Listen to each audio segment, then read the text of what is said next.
الحمد لله الذي هدى والصلاة والسلام على عباده الذين اصطفى خصوصا على سيد الرسل وخاتم الأنبياء وعلى آله وأصحابه الذين اجتبى أما بعد فأعوذ بالله من الشيطان الرجيم بسم الله الرحمن الرحيم من عمل صالحا من ذكر أو أنثى وهو مؤمن فلنحيينه حياة طيبة ولنجزينهم أجرهم بأحسن ما كانوا يعملون فإذا قرأت القرآن فاستعذ بالله من الشيطان الرجيم إنه ليس له سلطان على الذين آمنوا وعلى ربهم يتوكلون إنما سلطانه على الذين يتولونه والذين هم به مشركون صدق الله العظيم. If we look at our deen and the importance of this deen, why deen at any time, religion in general at any time was needed, and what did religion and practices of religion do for people, we will realize that if at any time there was peace of mind in the world, it was through religions and it was through people following the teachings of Anbiya alayhimus salatu wassalam. And looking at all religions, we would find that all Anbiya alayhimus salatu wassalam emphasized in akhirah, in the belief of akhirah, hereafter. Because as soon as people go away from deen and from a religion, the first thing happens is people are neglectful to the akhirah. They consider this life everything. When a person would consider this life everything and end of this life, end of his life, then this person would do whatever he would like to do in this world, because there is no world after this. And if he can do something wrong to others and achieve some benefit for himself, why not? I mean, what is it for a Muslim, for me and you today, if we walk in a store and we are about to buy some merchandise which is very expensive, maybe something very small and cost hundreds of dollars, and we do buy these type of things. You look around, no one is watching. There is no security system. There are no cameras over there. What prevents us at that time from picking it up and put it in our pocket and just walk with it without paying for it? Who doesn't like to save that money? The thing worth $300-400, and you can get it for free, and no one would find out.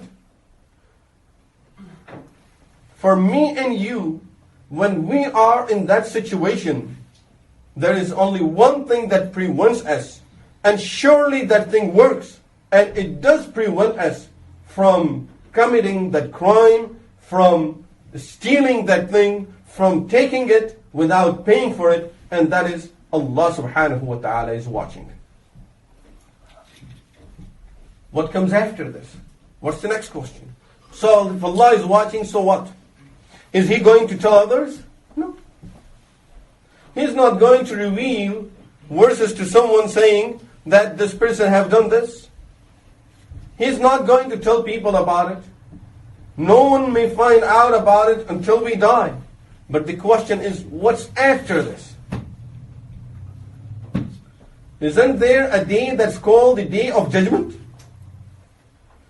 that when me and this person, the owner of that store, will be standing before Allah subhanahu wa ta'ala, and Allah will inform him, and he would see in my record that I have taken this thing from him without his permission and without paying for it? Knowing that there is a day of judgment, just this knowledge and having that faith and iman is enough to protect me and prevent me from getting into these crimes and from doing any harm to others. That is the reason at the time of marriage, Rasulullah sallallahu alayhi wasallam in the khutbatul nikah, he used to recite 3 ayahs of Al-Quran Al-Kareem normally. And if you look at all 3 ayahs, each ayah has the word ittaqu, ittaqullah, fear Allah subhanahu wa ta'ala, that you are entering into a relationship where 2 of you will be in the house. No one else is there to find out what's happening between the 2 of you. Now one of you can end up doing wrong to the other person, and both of you go to the court with your own claims. Sure, you can make false claims and win in this court, but isn't there another court coming up front? So fear Allah, because one day both of you will be standing in that court of Allah subhanahu wa ta'ala. For a person like us, it's almost impossible in many situations to say who's right and who's wrong. Only 2 people there, both of them are having their own statement. So for us to say who's right and who's wrong is impossible. So the only thing that will prevent us from doing wrong to each other or from doing wrong to others is that knowledge, that iman, that the day of judgment is coming, which means there is life after death. This is why this faith, this iman, and this part of iman is very important. And it's important for us to develop that faith, this iman, and continuous remembrance of akhirah, so that we can work on ourselves, fixing our lives and coming towards the right things, coming towards the righteousness, because we know this righteousness will help me in akhirah. If no one knows about it in this world, I'm trying to help people behind their backs. The person won't even know who did it for him. I'm cleaning while I'm working. I see someone's yard is dirty. I clean it for him. I pick up all the trash. That I don't want this person to get a ticket. I don't want people to have a bad view about this person. So I clean it for him. This person may not even find out at all in this life that who did it, who cleaned it for him. And he may not even realize that someone cleaned it. But I'm doing it because there is a day when Allah subhanahu wa ta'ala will pay me for it. I will get paid for it for sure. It has been narrated about one of the tabi'een that they prepared a real good meal at their home. And of course, this wasn't a general thing in those days, that every day, and especially in those days in the houses of as-salihin, of the great people, virtuous people, that every day you have a special dish. Occasionally they used to prepare these type of food. And normally they have just general food. So the day they prepared it, on his way from home to masjid, he saw a person who was insane. He brings that person home and feeds him that food. So the family member said to him, and he's feeding him with his own hand. Family member said to him, you know how rarely we make this dish, and you are feeding this person this food. You can feed him something else. He doesn't know. He doesn't know the difference of the taste. He doesn't know what he's eating. So feed him something else and you eat this. He says, I know. And I also realize that he doesn't know what I'm feeding him. And he doesn't know the importance of this food that I'm feeding him. He doesn't know how rarely we get this type of food at our home. He doesn't realize none of the things. And I know this. But the reason I'm doing it, because his Rabb and his Lord and my Rabb and my Lord, they know, he knows. And my Allah knows what I'm feeding him. I'm doing it not to please him, to please Allah subhanahu wa ta'ala. And of course, if I'm doing it for the sake of Allah, then let me feed him the best food that I have, because Allah knows what is the good food and what is the bad food for me. This is the remembrance of Akhirah. And this is the reason Rasulullah sallallahu alayhi wasallam said in a hadith, أكثروا ذكر هذم اللذات. Continuously remember the thing that will destroy all of your desires, al-maut, and that is the death. When a desire comes up, how to control our desire? Just think that in half an hour I'm about to die. What will be the situation of this person now? Would he have this desire? And especially if the desire is of haram. If the person will just think that, okay, in about an hour I'm about to leave this world, what will happen to this desire? That is a big thing. If a person ends up having a little pain in his stomach while he was having that desire in his mind, all of a sudden out of nowhere a stomachache started and he's having a severe pain in his stomach now, all of that desire is gone. That is much beyond this.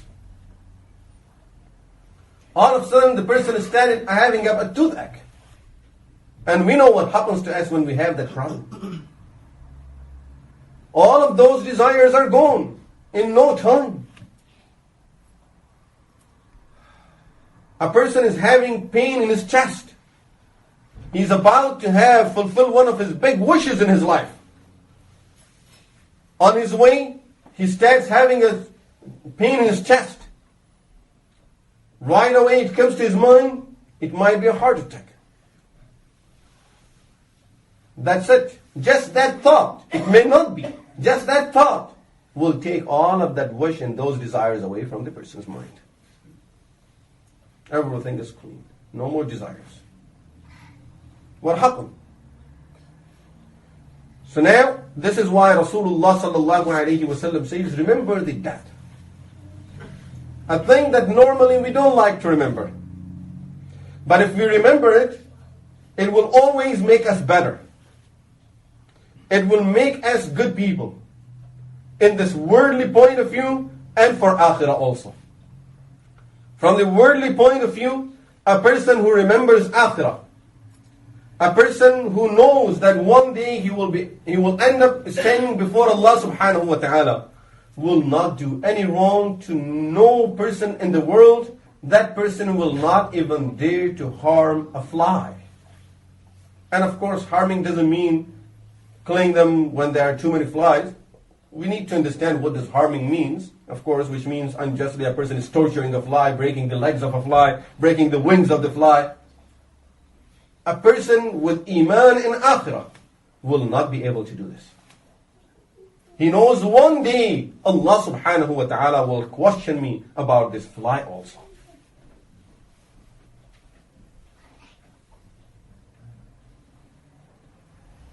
Iman in akhirah is something that we really need to talk about. We need to develop that faith and this iman within our souls. And iman in akhirah simply means we need to keep on talking about death. What is this death? When does it come? How does it come? What happens to people when they die? What happens after that? What happens after the person is put in his grave? What happened to the person after we will come out of the graves? What will happen to us in akhirah? There are two positions in akhirah. There are two places in akhirah. There is Jannah and there is Jahannam. What will happen to us at that situation? What happens to people who will end up in the hellfire in Jahannam al-ayazu billah? What does Quran say about Jahannam? What are the ahadith? What do the ahadith say about Jahannam? Can I take that type of punishment? Can I take those type of pains that ahadith talk about and Quran talks about? People have to go through at the time of death in their graves and in the akhirah. Can I take all of this? If not, how can I protect myself against all of those hardships and pains? In this life, we do our best to make sure that we don't have to go through any of these pains. We do our best to protect ourselves, our homes, our jobs, our family members, our friends, everyone from getting into any of these type of hardships and difficulties. We can't take a rat being in our home. We don't accept mice to be in our bedroom. Imagine a person being in his grave with snakes and scorpions. Fact that have been mentioned in the hadith of Rasulullah sallallahu alaihi wasallam, part of our faith, part of our iman. A person who knows that his bad deeds, a person who knows that his backbiting, his stealing, his cheating, all the other haram that is committing will end up being in the form of those snakes in the grave, this person will never dare to commit any of these things. So all of these things are part of iman in akhirah. Believe in the akhirah. If you look at the problem with other nations who changed their religion and brought the changes into their deen, you will find one of the first things they changed was iman in akhirah. Because they cannot change the deen if they don't change the iman in akhirah. So they have to make changes into the belief of akhirah. The least concern to those people is akhirah. Why? Because you just do one thing here and you're forgiven forever. Just one thing. You don't have to be good. You don't have to do this. Have just one belief and that's it. So iman in akhirah, remembering the day of judgment, is the most important part of our iman. That will prevent us from falling into haram. That will protect us from all kind of sins, from disobeying Allah subhanahu wa ta'ala. When the person remembers the akhirah and realizes that one day he will be in the court of Allah subhanahu wa ta'ala. And Allah will be the judge. Hakim al-Tirmizi, there was a scholar of Islam, a muhaddis. He wrote a book called Nawadir al-Usul. He have quoted a hadith in his book. Imam Qurtubi rahmatullahi alayhi, a well-known mufassir, have also quoted the same hadith in his book called At-Tadhkirah. And Imam Ibn Kathir rahmatullahi alayhi have quoted that hadith in his Tafsir Ibn Kathir. Narrated on the authority of Abdurrahman ibn Samra radiyallahu anhu, who says, once Rasulullah sallallahu alayhi wasallam came to us while we were in the masjid. And he said to us, Inni ra'aytu al-barihata ajaba. Last night I saw something very amazing. Allah showed me some very amazing things last night. What was that? Rasulullah sallallahu alayhi wasallam continued saying to Sahaba ridwanullahi alayhim ajma'in, رَأَيْتُ رَجُلًا مِّنْ أُمَّتِي قَدْ بُسِطَ عَلَيْهِ الْعَذَابِ. I saw a person of my ummah. He was under punishment, covered in adhab. Adhab was from all sides attacking this man. Adhab al-qabr. فَجَاءَهُ وُضُوءُهُ فَاسْتَنْقَذَهُ مِنْ ذَلِكَ. His wudu came. Wudu that he used to perform for his salah. That wudu came and protected him from all of that adhab. Rasulullah sallallahu alayhi wa sallam says in a hadith, لا تحقرن من المعروف شيئا. Don't look down at any of your good deeds. Keep on doing more and more. Don't give up any of the good deeds thinking it's too small. You don't know which of these will be saving you in the akhirah.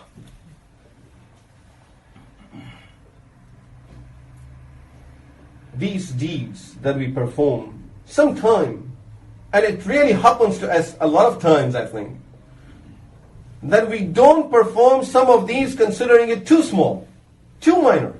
At this time,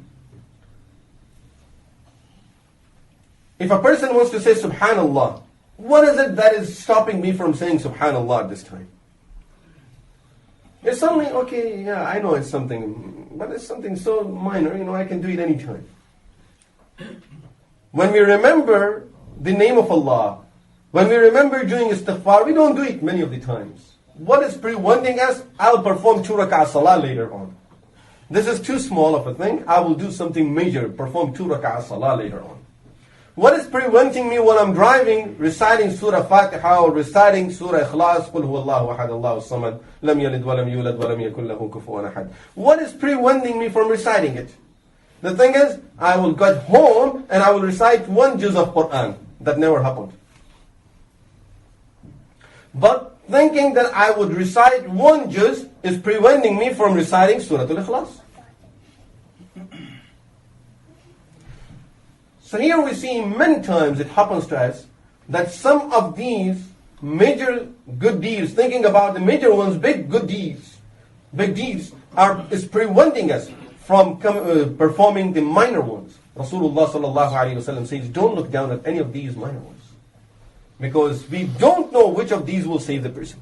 Here a wudu that normally we never pay attention to it. I'm doing it because I have to do the salah, so let me quickly wash up. That's normal method of doing the wudu for us.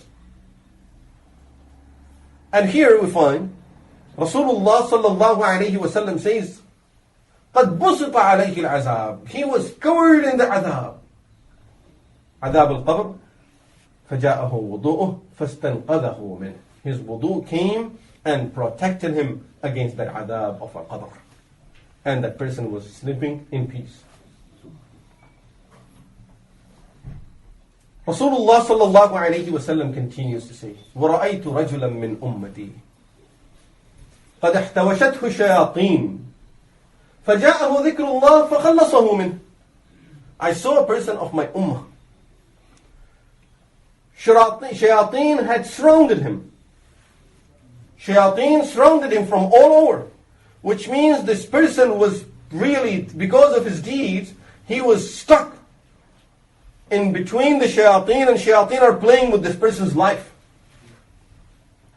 They are pulling him here and there through whispers. But those whispers to this person are so strong that he hears this, he goes this way. He hears that, he goes that way. And it's only between shayateen. He's running in between shayateen. Shayateen are playing with this man. Just like we play with a ball. They're kicking him here and there. فَجَاءَهُ ذِكْرُ اللَّهِ. The dhikr of Allah that he have done in his life came and protected him against these shayateen, and the person was out of the hold of shayateen. As Allah subhanahu wa ta'ala says in Quran al-Kareem, اذكروا الله ذكرا كثيرا. Remember Allah in abundance. Rasulullah sallallahu alayhi wa sallam says, when a person goes to sleep, فَإِنَّ الشَّيْطَانَ يَبِيطُ عَلَى خَيْشُومِهِ. The shaitan spends the night on the nose of the person.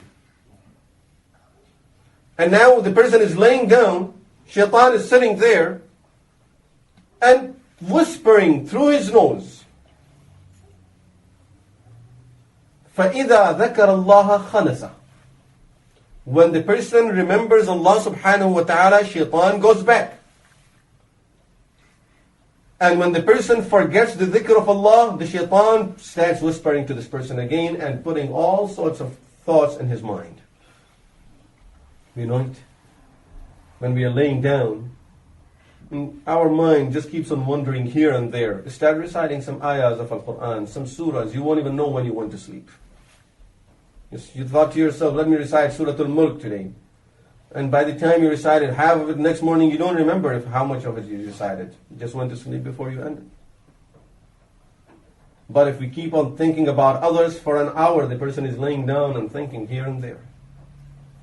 فَإِذَا ذَكَرَ اللَّهَ خَنَسَ. And this is why shaitan is called Al-Khannas. Min sharri al-waswas, Al-Khannas. Khanasa means he runs back. As the hadith says, shaitan comes to people to whisper to them. When adhan is called, he runs away. وَلَهُ ضُرَاء. While he's blowing wind, so that he doesn't hear the adhan. He runs away from the name of Allah subhanahu wa ta'ala. He doesn't want to hear the name of Allah subhanahu wa ta'ala. So when adhan is called, he runs away and he keeps on making that noise by blowing wind so that he doesn't hear the adhan.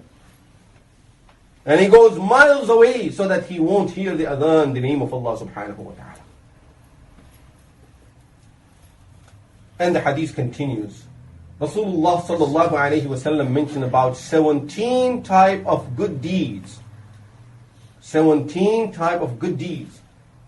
that protect people in these different situations. We only talked about 2 of them. Inshallah, we will continue in our next session. أقول قولي هذا وأستغفر الله لي ولكم ولسائر المسلمين والمسلمات وآخر دعوانا أن الحمد لله رب العالمين.